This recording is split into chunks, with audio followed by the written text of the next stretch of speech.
gentlemen, Happy New Year! My name is Leon Rarity. Welcome back to my channel. I know I've been away for a while, but I'll explain why later. For now, I want to teach you guys how to do the handwriting effect you see on videos, on establishing shots, on time-lapse videos, maybe a change of scenery. I use it all the time and it looks so dope. The first part of this video is going to be done in After Effects. We're going to save that clip and incorporate it into Premiere Pro.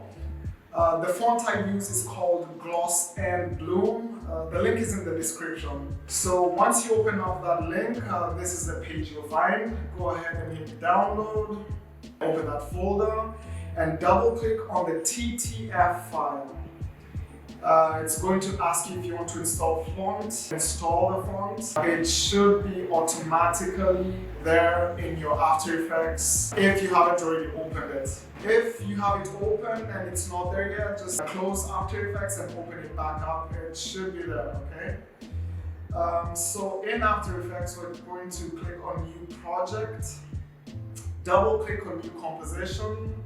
I'm going to call this composition Dope Handwriting, and then the normal resolution 1080p. Your frame rate should be about 23.976 frames per second. Black background because I use a white color for this font. I find it's the best looking. 8 seconds is more than enough time for this, for what we're trying to do. Go ahead and click OK. Get your type tool, click anywhere on the screen, type in whatever you want. I'm going to type in Bologna because it's the city I find myself in right now. If you want to go ahead and adjust the character size and all that, do that right now. I'm going to increase the size just a bit so that it's prominent across your video. After you increase the size, I'm going to align it again. You want it to be dead center, not off to the side. It's untoward. Okay, so once you're done with that, I like to zoom in on the text a little bit because we are going to grab our pen tool and draw lines on every stroke of each letter, okay? So once you have your pen tool, make sure your text layer is highlighted.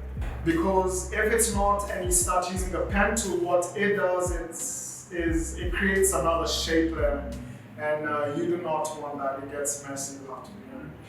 With the text layer highlighted, create a stroke for every letter. Some people use one mask for all the letters for the whole word, but if your font is kind of squiggly like the Gloss and Bloom, I would exit out of the text layer and click it back again just to have different masks.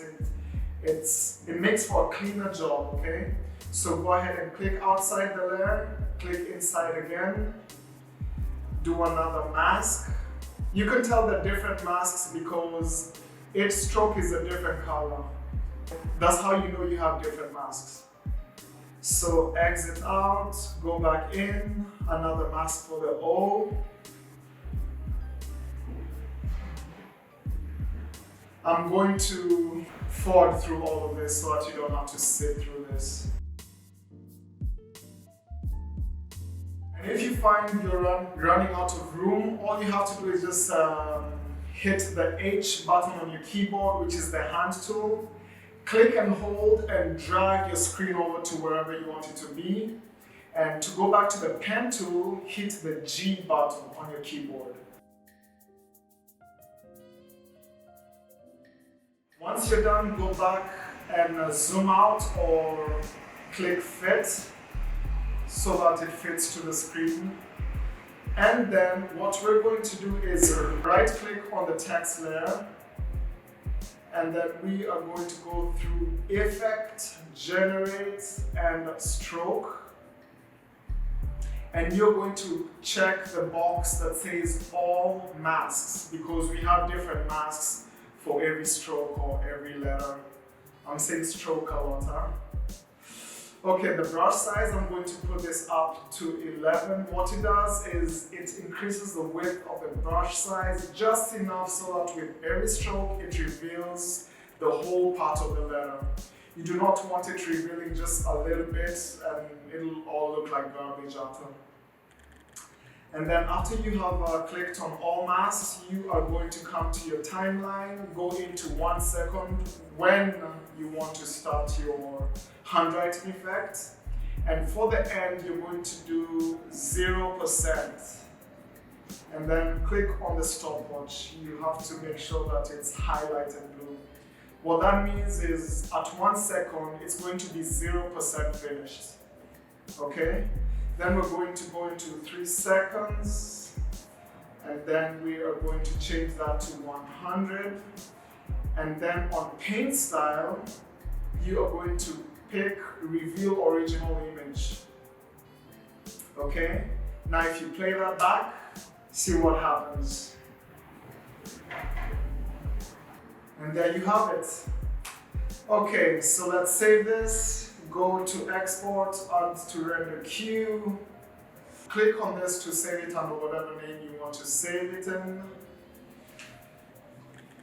I'll just write dope handwrite 2, save, then go to lossless.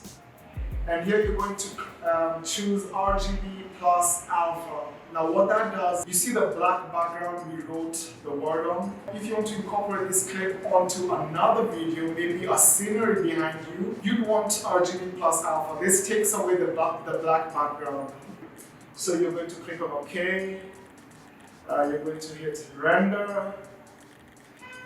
Go to your Premiere Pro video. You see I already have a clip saved on here. It's just a drone shot of one of Bologna's iconic towers. Okay, now we're going to go ahead and import the video you just made in After Effects.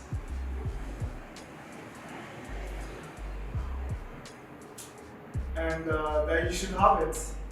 Now to save this video, just go to File, Export, Export Media.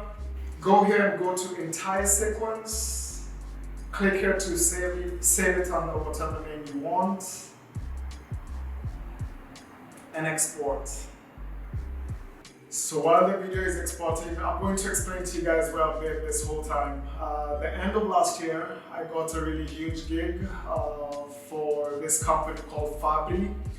They make cherries and a lot of other things that you could use to flavor drinks, syrups and all this. They're a really huge company. I think one of the biggest cherry makers. They have these really nice ceramic vases and all this. The project went well. They were happy with it. I also desperately needed a gear upgrade.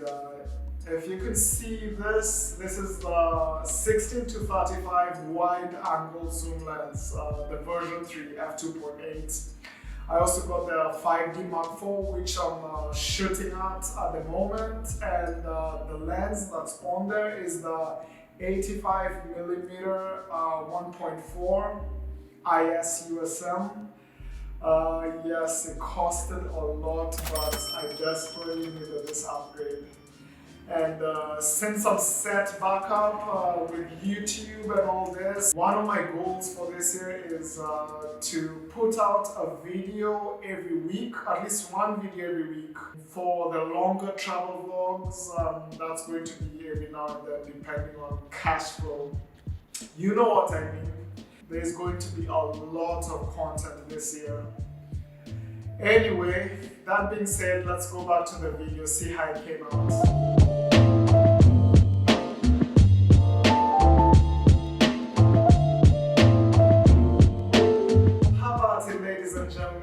Post it on Instagram. If you post it on Instagram, look for me, El Miriti. I'll leave my links below, okay? Tag me, show me what you came up with, okay? YouTube too, whatever. I don't know how you can tag on YouTube, but yeah, tag me. See you in the next video, people.